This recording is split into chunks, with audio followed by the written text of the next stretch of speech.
everybody. I'm VR Nosy, and if you watched my last video, it was my thoughts on the Quest 2. Today, my Quest 2 finally arrived. I was a little bit worried because it was supposed to be delivered yesterday, and apparently the UPS truck actually got into a crash, and so it was delayed, and UPS had no idea where it was. So hopefully nothing is damaged and everything is working. The box seemed like it wasn't damaged at all. So this is just going to be an unboxing video, maybe kind of a little bit of a first impressions. Once I actually try it and I've used the headset, I'll come back and try to review it for you guys. So here's the box. To me, the box, what surprised me was that it was actually a lot smaller than the Oculus Quest box, the original one, and the Oculus Rift box. So I didn't actually realize that this was the Oculus Quest when it arrived. So if you've ordered one and you get this little teeny tiny box, that's probably your Quest. I think, yeah, it has like this little bit of plastic over it. So we'll go ahead and cut that out.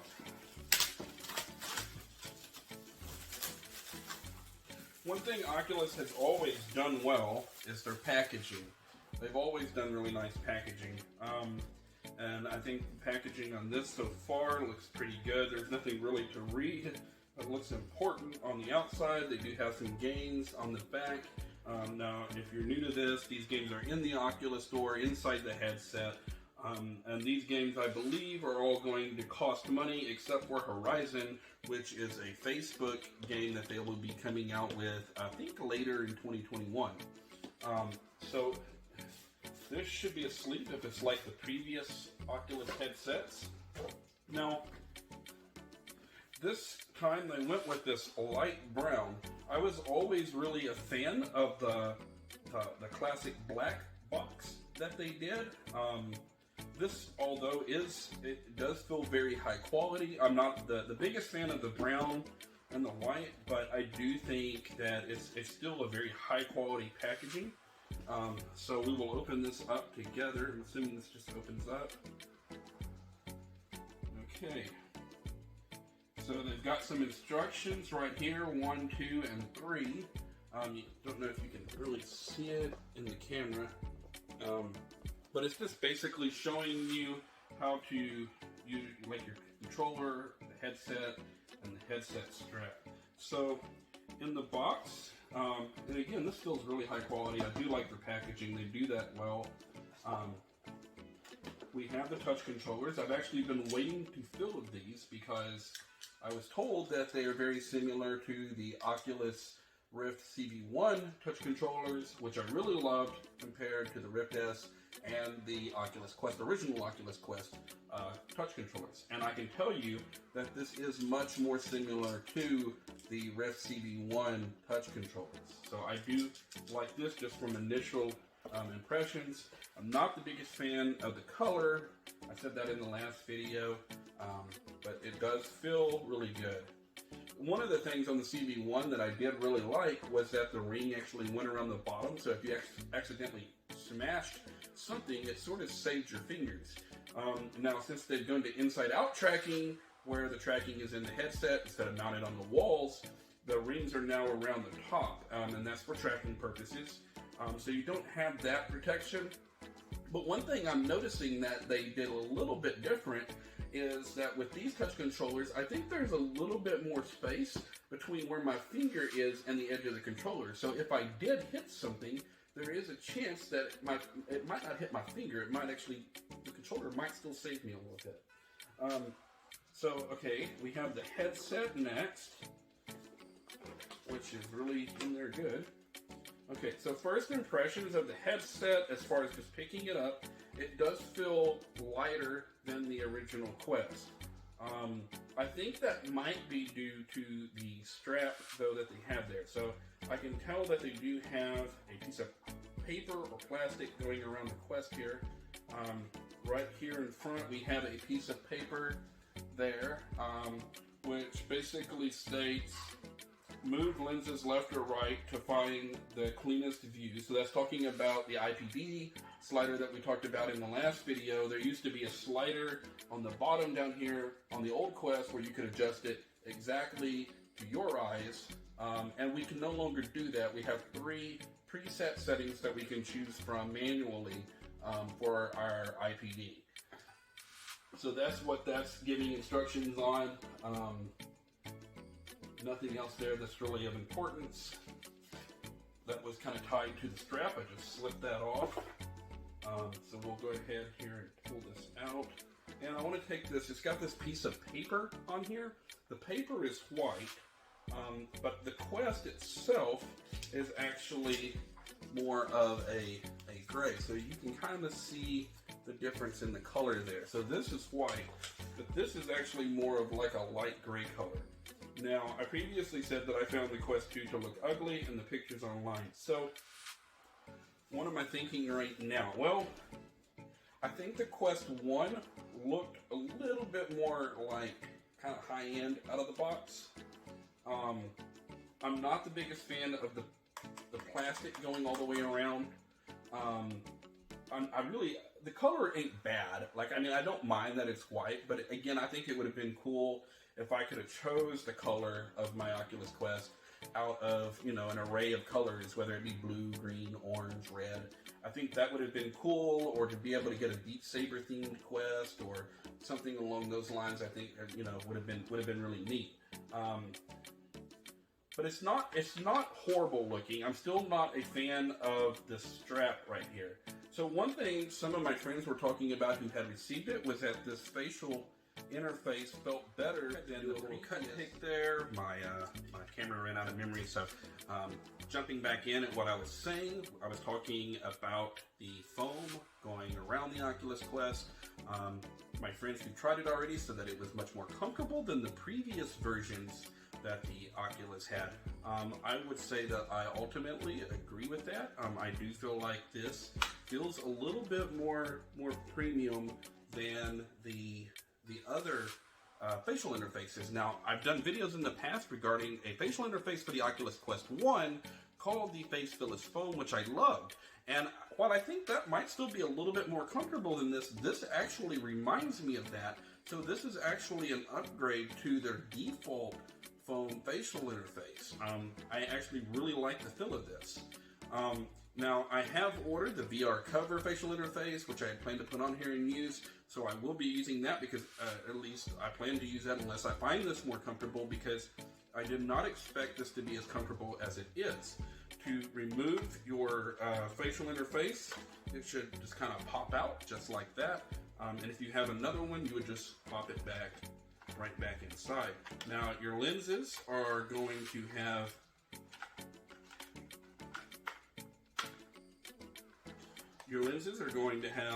these little stickers on there. I'm having a little bit of an issue getting that back down in there. So there we go. So your stickers are going to be right there. You'll just peel those off before you actually use the headset. Keep in mind not to let sunlight hit your lenses. So let's see what else we have in the box. So we've got this right here, which I believe is a glasses spacer. Now, I actually do wear glasses most of the time, but I actually prefer not to do this because if your glasses do hit the lenses, you could potentially scratch them. What I would recommend you do is order a pair of prescription lenses for your Oculus Quest that'll just snap over the lenses so that you basically will not need this or your glasses when you wear your Quest, and it'll be the same as wearing your glasses because they'll be prescription. I actually did order a pair, but I missed the mailman, and hopefully I'll get that tomorrow. So if you don't wear glasses, you don't really need this. The next thing here, I'm curious what all's inside here. Usually this is like the manuals and that kind of thing. So we have, I'm assuming this here is the manual. Okay, yes it is.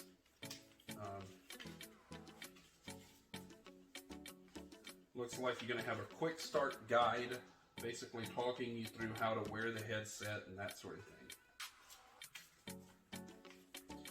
So there's that, and then we have our charger here. So one of the things I really appreciated about the first Quest was the charging cable was very long, and I was able to play my Quest and charge my Quest at the same time, which I found to be an absolute necessary. Because if you're watching, a 2.5 hour movie in big screen, and the Quest can only last, 2 hours, your headset's going to die in the middle of the movie, which you paid for. So I generally really like having that feature. This time they came out with a little teeny tiny charging cable.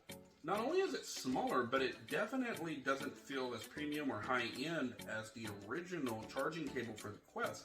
In fact, it seems like just a charging cable I would buy at a gas station or something. This feels insanely cheap. So this is a downgrade in terms of a charging cable. Now, the other thing is, I keep my headset on a stand and I charge it when I'm not using it. I don't think that this cable will be long enough to run from where I have the surge protector I have mounted on my wall over there, over all the way to my Quest sitting on my desk on the stand I have. So I can promise it won't be long enough to reach my Quest. So this here, I won't be able to actually use. I'll have to find something better. Most likely, if you're in the same boat as me and you have the Oculus Quest 1, you can actually use the charging cable that came with the Oculus Quest 1 to charge your Oculus Quest 2. And that would be a lot better, because then you can actually charge your headset at the same time you're using your headset. So this is the cable right here. I'd say it's probably about 2.5, 3 feet, something like that. It's just a cheap little cable. I mean, it's something like you would buy, for like $10, $12 at a gas station to charge your phone. Doesn't feel as high end or anything. Now, they may have done this because you can now do Oculus Link with just a regular USB-C 2.0 cable. You don't need the USB-C 3.0 anymore, and maybe they want people to purchase the Oculus Link cable and not use their charging cable. But this is a downgrade. This should have been a little bit longer, at least twice this long, because I can't even reach my headset from where I plug it into the wall. So I'm not a fan of this. The actual plug is just kind of a little standard plug. This might be okay for some people if you charge your Quest and you just set it down somewhere, but it's not going to work for me. So there's that. What I'll probably do if I keep my Quest is Quest 2 is I'll give my old Quest to my wife, and I'll let her use this charging cable, and I will keep the charging cable from the Quest 1 for my Quest 2. This is crazy. So, okay, so original first impressions right out of the box. Charging cable, I would find an upgrade for, unless you've got an outlet very, very close to where you're going to store your headset. If you have glasses, you could use this to give you a little bit extra space, but I would recommend getting prescription lenses. The touch controllers definitely feel like an upgrade, just holding it in my hand right out of the box. They're a little bit bigger, they don't feel so tiny, they've got more of a grip. I still want to have, that open grip hand like AMVR grips provide. I do have some grips on the way, hopefully, that I'll be able to try soon. And as far as the headset goes, I'm not a fan of the look of this, although that doesn't necessarily mean that it doesn't feel comfortable. It does feel a higher end strap than the one that the Oculus Go came with, but that doesn't, and it does feel like it might be a little bit more comfortable, but I still don't like just the appearance of it. The foam does definitely feel like an upgrade for their default facial interface foam. It kind of reminds me of the Face Phyllis foam I used on my Oculus Quest 1, which I've reviewed in the past, and I really like that.